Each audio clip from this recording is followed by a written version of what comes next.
tinago niyo yung asawa niyo? Yes! Talaga bang tinago niyo yung asawa niyo? Yes! Tim, talaga bang tinago niyo yung asawa niyo? Yes! Talaga bang tinago niyo yung asawa niyo? Yes! Right, reaction TV page. Nagbabalik po, reaction. Napakainit po't napakaganda ng pag-uusapan natin ngayon. Sa ibang tao, hindi maganda, sa atin maganda. Ito si Luis Tro, ang pinakamagandang quadcom sa balat ng lupa. Ay nakasuhan na ba? O kakasuhan pa lang? Disbarment daw. Disbarment ba ang tawag doon? O disbarment. O tingnan natin ha. Ano ba yung disbarment? Magkano bang kilo niyan? Ayan.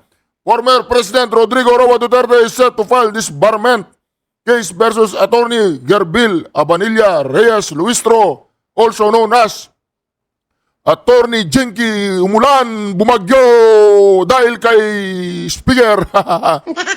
Attorney Jinky Beatrix Luistro, she is Batangas 2nd District Representative in the House of Representatives. Tibbs. Nauna rito, inamin ng abogado na itinago niya ang kanyang asawang mayor sa isang bayan sa Batangas na pinag-aanap ng mga alagad ng batas sa bisa ng isang warrant of arrest. Malupit. Malupit po ito. Ito na po, ginising nila ang Pangulong Duterte Nananahimik siya sa Davao at sila po ay nanggugulo sa isang taong retirado. At ngayon, para yatang iisa-isayin na niya ang mga quadcom. Sisimulan niya kay Luis Tro. Disbarment. Ano ba ang disbarment? Yan po ang pagtanggal ng kulugo sa kanyang ilalim ng kanyang tenga. Hindi po. Pagtanggal po yan ng lisensya bilang isang lawyer. Lawyer pala to no? Hindi halata. Lawyer pala si Luis Trueno. Kung magtanong, kala mo, investigador ng Barangay Tanod. walang bigat. Walang bigat yung paraan ng kanyang pagtatanong sa Pangulong Duterte. Feeling siguro niya, pag nakasuot siya ng magagandang damit, mamahaling alas, nakalipstick siya, feeling niya, beauty queen siya. Hindi, beauty queen naman. Beauty queen naman po, dyan nga lang sa sa quadcom mo, di ba? Di naman masyela ng mga quadcom member, di ba? Para sa kanila, beauty queen na yan. Diba? Diba parang pork barrel yan, kahit lagyan mo daw ng lipstick. Yung baboy pa rin. Hindi ko naman po sinabing baboy si Luis Tro, sinabi ko attorney po si Luis Tro. Yung pork barrel ang pinag-uusapan natin doon. Eh, napakaganda ng damit. Malapit na mawawalan ng lisensya to bilang lawyer. Bakit kaya pwedeng mawalan ng lisensya itong katulad ni Luis Tro?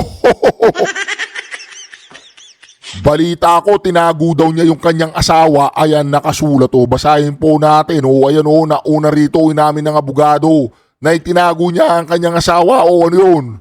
Anong tawag doon pag tinago mo ang isang may warrant of arrest? Anong tawag mo doon? Anong kaso yun? Itatago mo yung mayroong kaso, yung may warrant of arrest. Ano yun? Paki-comments po sa comment section para malaman ko naman kung anong klaseng kaso pwedeng kaso doon sa isang pinag-aanap ng batas. At ito yung tinago. Diba?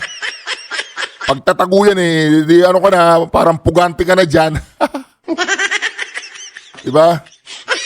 Parang isa ka ng pinaghahanap ng batas. Diba? O ngayon, saan po natin makikita ang tinatawag na tinago ang kanyang asawa? Ano ba to? Ang asawa ba niya ay mahilig sa saba? O ang saba niya ay mahilig sa saba? Ito po. Ito. Yan pagna natin. Filed against him. Talaga bang tinago niyo yung asawa niyo? Yes! Tinago niya. Yes! Tinago niya. Labag sa batas yun.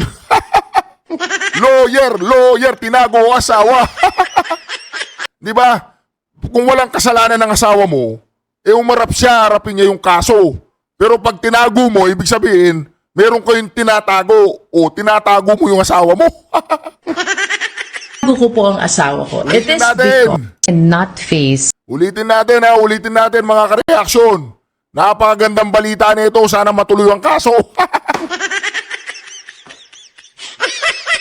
Para mabawas-bawasan yung mga konsentidor. Ayan o, pag natin. these charges when they were filed against him. Talaga bang tinago niyo yung asawa niyo? Yes. Tinago ko po ang asawa ko. It is because I needed to step back. So, hindi po totoo na I evaded the law. Ay, ina-evade mo na yung law doon. Meron siyang warrant of arrest. Lawyer ka ba? Lawyer ka? Pag meron siyang warrant of arrest at tinago mo, anong tawag doon? Ang tawag sa asawa mo ng pugante na, pugante. Hindi pala pugante. Parang si Harry Roque gano'n, nagtatago. Pero yung kay Harry Roque, sa mga quadcom lang. Hindi siya hindi siya korte, quadcom lang. O yung quadcom, parang lugaw yan, no? Kinain mo ngayon, maya-maya, gutom ka na naman.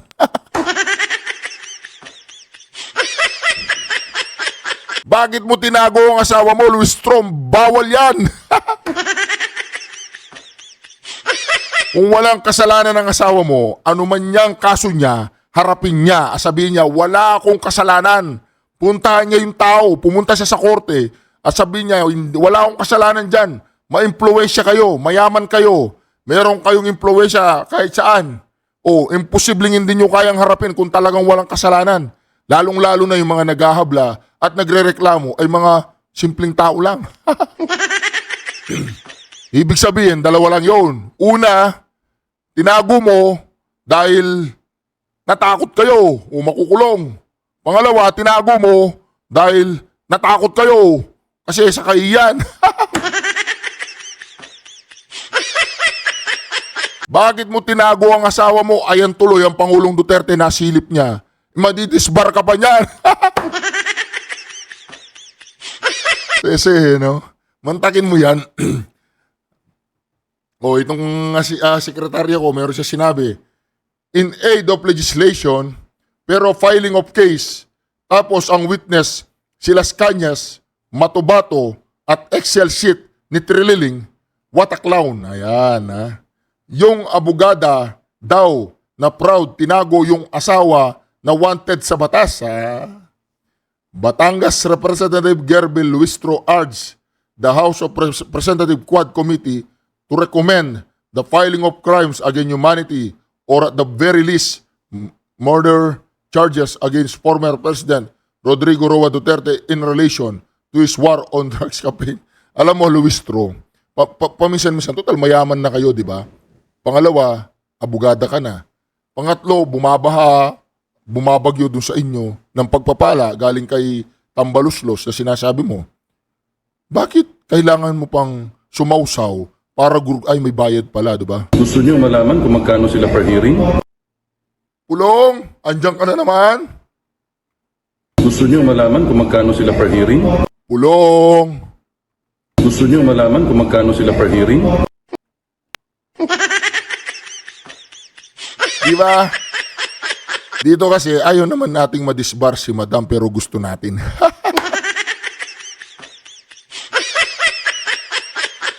Kasi alam nyo, ang maganda dyan, maganda na nga ang ginawa ng Pangulong Duterte.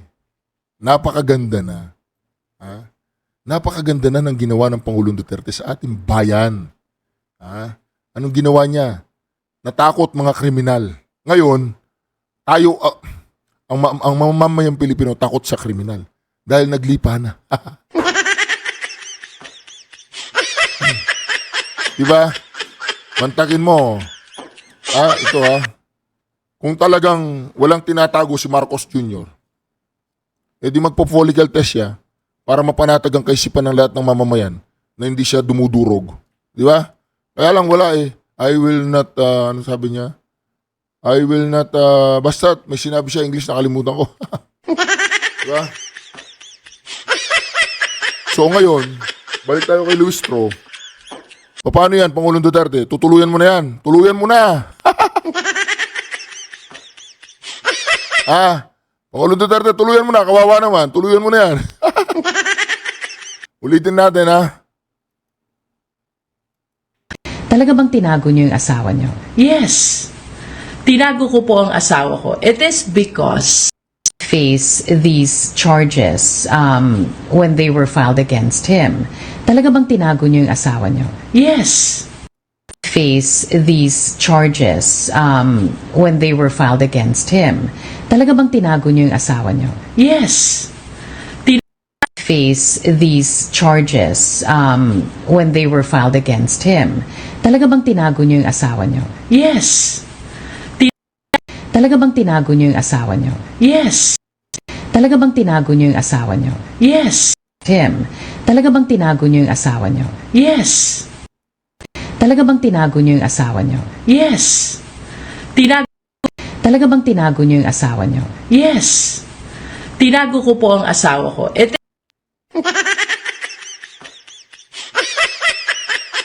Anong gagawin natin yan? Di naman nanggaling sa amin yan na tinago mo yung asawa mo. Pinaghahanap siya ng batas. Tinago mo yung asawa mo. Di ba? Ibig sabihin, ayaw niyang mawaran to pares. Tatrabawin niya, kwakwas niya, kwakwas. Kukwas niya yung warrant to pares, ganoon. Halata naman na mapagtatagumpayan nila di ba? Mapagtatagumpayan nila. Di sabihin mo doon sa nagrereklamo, sabihin sa nagrereklamo, hindi ko naman po pinakialaman ng babaeng yan. Harapin, doon sa harap-harapan sa muka, hindi ko po ginalaw ang babaeng yan. Ganon. Diba? Ngayon, kung ginalaw mo, wala tayong pinag-uusapan doon. Makukulong yan, habang buhay. Tapos, yung mga presong kasama niya doon, yung asawa mo, buburuting wet packs niya. Ganyan ang ginagawa sa mga sa mga ganyang kaso diyan sa kulungan. Yung wet packs mo, talagang babarinayan niya ng babarinayan umagat gabi. Yeah? Tapos nasanay yung asawa niya, ganun, binabarya na yung wet packs. O yun, hanapin niya yun pagdating sa lupa. Diba? Ganun yun. Walang ganyanan. Talaga bang tinago niyo yung asawa niyo? yes. Him. Talaga bang tinago niyo yung asawa niyo? Yes. Tinago Him. Talaga bang tinago niyo yung asawa niyo? yes. Him. Talaga bang tinago niyo yung asawa niyo? Yes.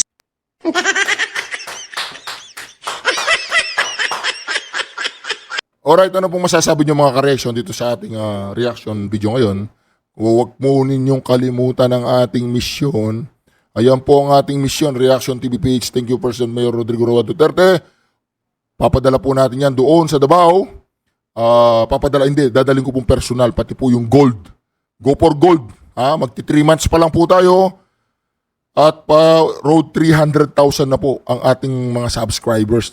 Road for 300,000 na. At kung magsasubscribe ka, magiging kabahagi ka ng ating misyon na makapagpahatid ng simpleng pasasalamat sa ating Pangulong Duterte, tsaka isang kalderong mainit na balbakwa, yung buntot ng baka, paborito po niya yun. Dadalhan natin siya ng ganun. Kaya subscribe ka na, reaction. I-share at like ang video na to. Syukran. Share po natin ang video para mag-viral. Para po mapanood ng mga pinklawan, dilawan, tsaka mga loyalista. Malay natin mapagbago natin ang pananaw nila sa gobyernong ito. Alright? And not face these charges when they were filed against him. Talaga bang tinago niyo yung asawa niyo? Yes. Tinago ko po ang asawa ko. It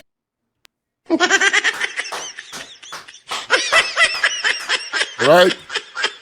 Bye.